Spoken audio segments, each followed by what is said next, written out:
It happened on a sun-scorched afternoon in Scottsdale, Arizona, the kind of day when the desert feels endless.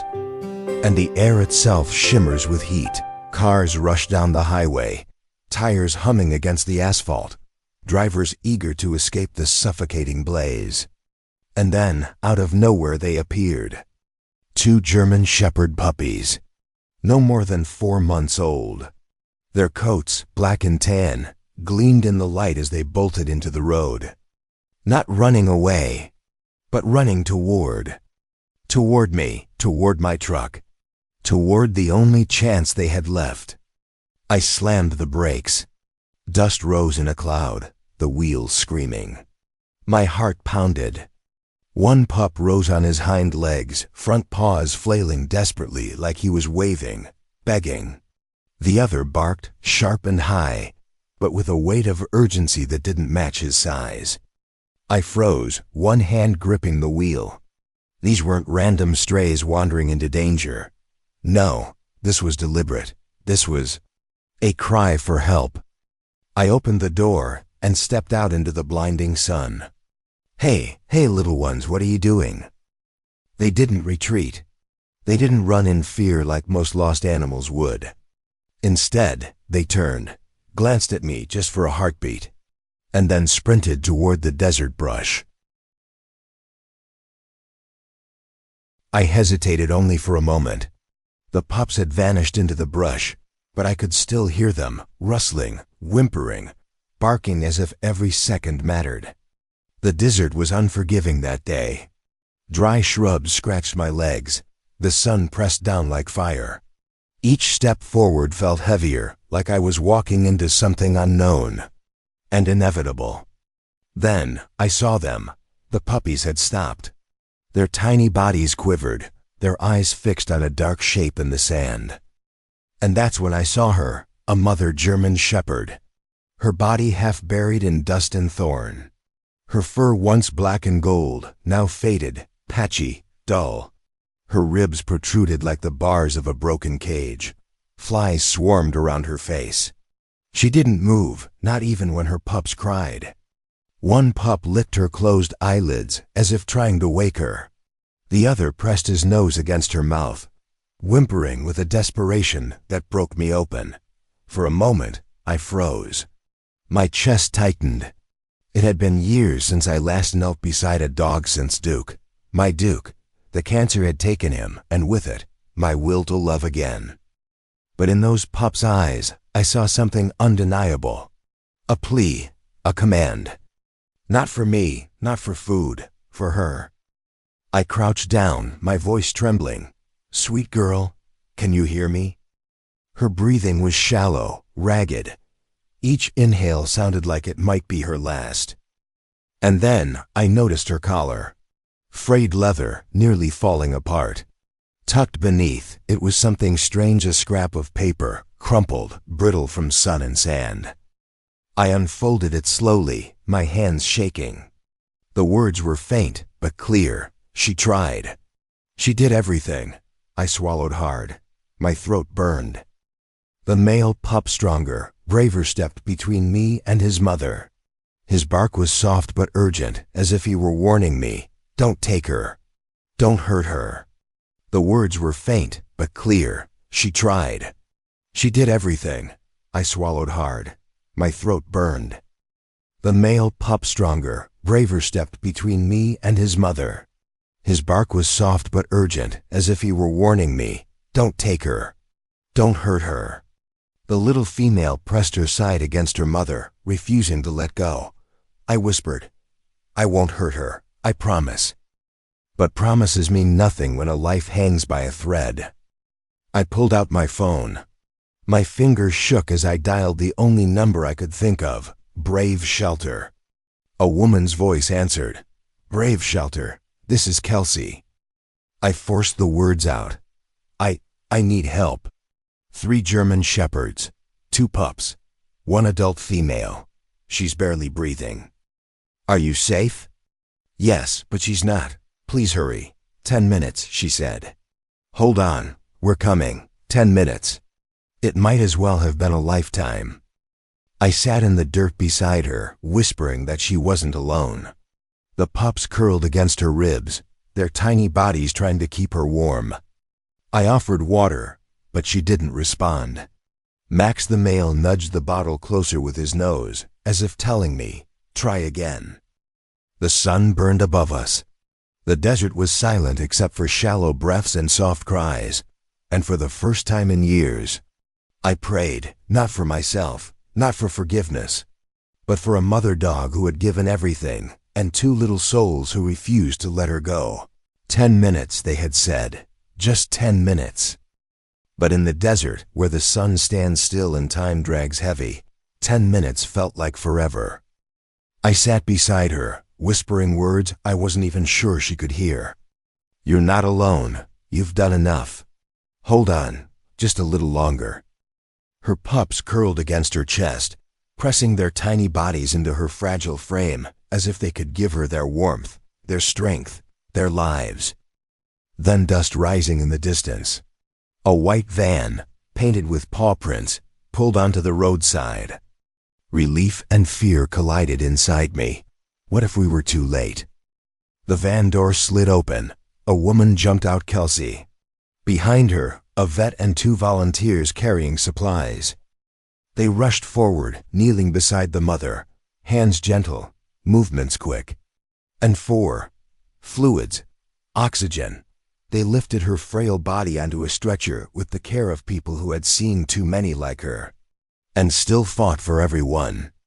Max barked sharply, standing guard, his little body trembling but unyielding. Bailey whimpered, refusing to leave her mother's side until the very last second. "Easy, boy," I murmured, my hand on Max's back. "They're here to help, just like me." Max's ears twitched. His bark softened, but he didn't move away. Not until the stretcher disappeared inside the van. Then, without hesitation, both pups leapt into my truck. They didn't look back, didn't question. As if to say, "You come too." I followed them to brave shelter. Inside, bright lights glared against cold steel tables. Machines beeped steady rhythms.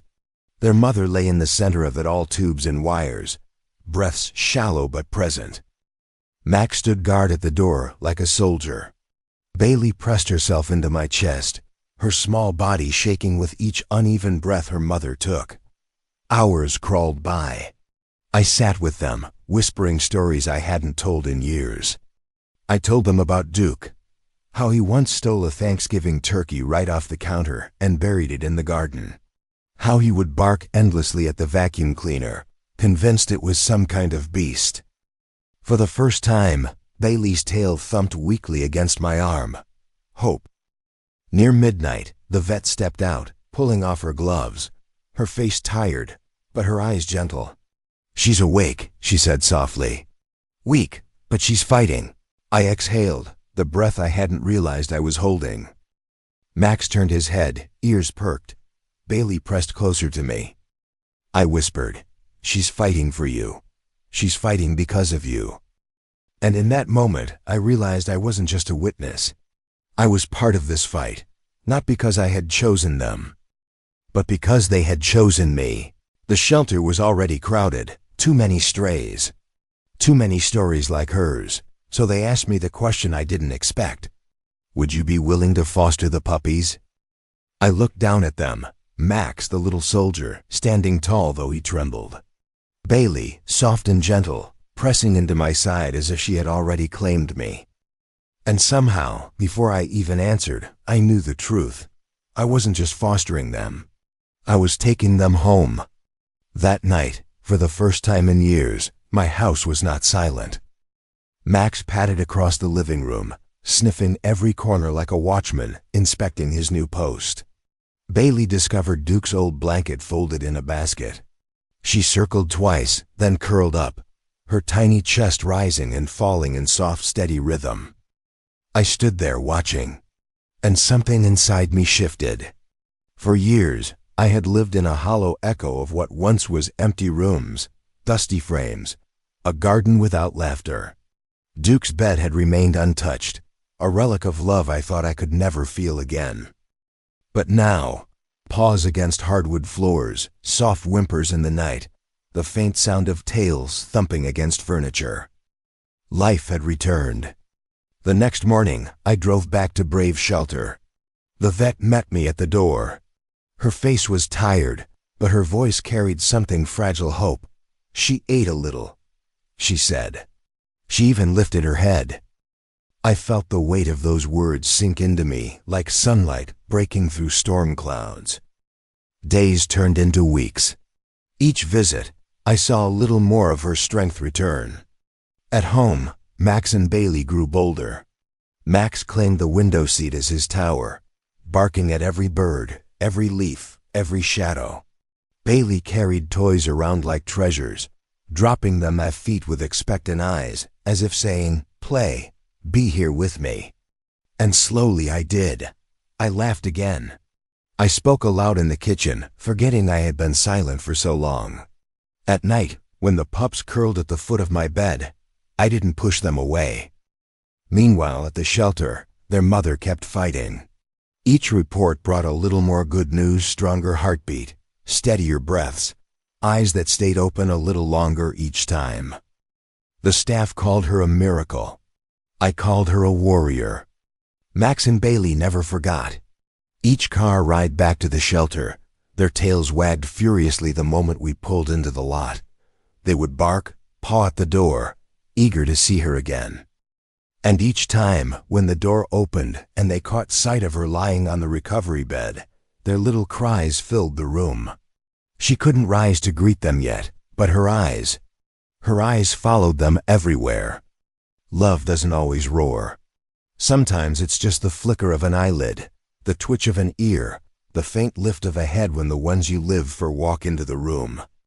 That was her love, unbroken, unyielding. And with every visit, with every reunion, she fought harder. She was not done. Not yet. Several weeks had passed.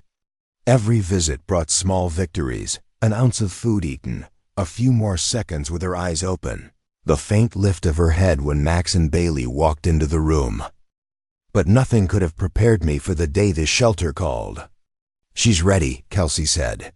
Her voice cracked just a little, the way it does when joy breaks through exhaustion. "Ready for what?" I asked. "To see her family again, on her feet." I drove faster than I should have, heart pounding like it hadn't in years. When I stepped through the gate, Max and Bailey exploded with excitement. Their paws scrambled on the gravel, their tails wagged furiously, as if they knew something extraordinary was waiting on the other side. And then she appeared. The mother dog. Still thin, her coat still patchy, but standing tall. Her legs wobbled, but her eyes lit up the moment she saw them. Max let out a bark that shook the air. Bailey whimpered, then squealed, sprinting forward. They collided with her in an instant, tiny bodies pressed against her chest, tongues licking, tails thrashing like whips of joy. She lowered her head, licking them frantically, nose, ears, paws, as if counting every part, making sure nothing had been lost. Tears blurred my vision. I turned away, then back again, because I couldn't look. But I couldn't look away. This was not just survival. This was love. Raw, unfiltered, unstoppable love. And around her neck, gleaming in the sunlight, was a new leather collar. On the silver tag, engraved words shimmered. She did everything, and it worked. The pups pressed closer, whimpering softly, and she let out a sound I will never forget. A low, rumbling breath that was half sigh, half song, relief, gratitude, triumph. The staff stood around us, silent. No one wanted to break the sacredness of the moment. I stepped forward, slowly, respectfully. Her eyes met mine. For weeks I had seen them clouded with pain, dim with exhaustion. But now they were clear, watchful, grateful. And for the first time, she wagged her tail. It wasn't fast, it wasn't strong. But it was enough. Enough to tell me she knew. She knew her pups had saved her. She knew strangers had fought for her. She knew love had carried her through the fire of death and back again. In that moment, I stopped seeing myself as an outsider. I wasn't just the man who had found them in the desert. I was theirs, and they were mine. Family is not always written in blood. Sometimes it is written in tears, in sacrifice, in survival. And on that day, standing in the sun with Max, Bailey, and their mother, we became a family. The day I brought them all home, the silence broke forever. Max leapt from the truck before I even opened the gate, charging into the yard with his tail high, announcing to the world that this was his kingdom now. Bailey followed close, gentler but no less excited, carrying the stick as though it were a treasure she had been guarding for weeks. And behind them, their mother, still thin, still fragile, but walking on her own. Each step careful, deliberate, like someone learning to trust the earth beneath her feet again. For so long my house had been empty. Quiet halls, a bed that stayed cold, a chair that no one climbed into when I read the paper, Duke's old blanket folded neatly, untouched. But now footsteps echoed across the floorboards. Tails thumped against the walls. The air filled with barks, whines, and laughter. Life had returned. At first, she stayed close to her pups, never letting them out of her sight. When they wrestled in the living room, she watched. When they dozed in the sun, she curled beside them, eyelids half shut but ears still alert. And slowly, she began to trust me too. One evening, as I sat in Duke's old chair, Bailey climbed into my lap, her tiny weight pressing against my chest. Max curled at my feet. Their mother hesitated at the doorway. For a long time she just stood there, eyes watchful, tail still. Then, with a deep breath, she crossed the threshold. She stepped beside me, lowered her head, and rested her chin on my knee. I froze, afraid to move, afraid to break the fragile trust. But when I placed my hand gently on her head, she let out a long sigh, a sound not of fear, but of release. That was the night she chose me too. Days blended into weeks. We fell into a rhythm. Mornings in the yard, the pups chasing one another in wild circles, their mother barking softly as if scolding them when they got too rough. Afternoons at the park, where Max chased frisbees with the determination of a soldier, while Bailey discovered puddles and returned soaked but proud. Evenings were my favorite. We'd sit together on the porch as the sun dipped low, painting the sky in gold and violet. The pups would tumble into exhaustion at my feet, while their mother sat beside me, calm and steady, her gaze fixed on the horizon. Neighbors began to notice. They stopped by with treats, with toys, with laughter. "Looks like you've got your hands full," they'd say. And I'd smile, because my hands and my heart were full in the best way. Healing doesn't always come in a rush. Sometimes it arrives in paw prints across the floor, in muddy noses pressed to your hand, in the steady rhythm of breathing beside you at night. I thought my heart had closed forever after Duke, but these three souls, Max, Bailey, and their mother, never asked permission. They simply walked in, broke the silence, and stayed. And for the first time in years, I didn't feel haunted by what I had lost. I felt blessed by what I had found.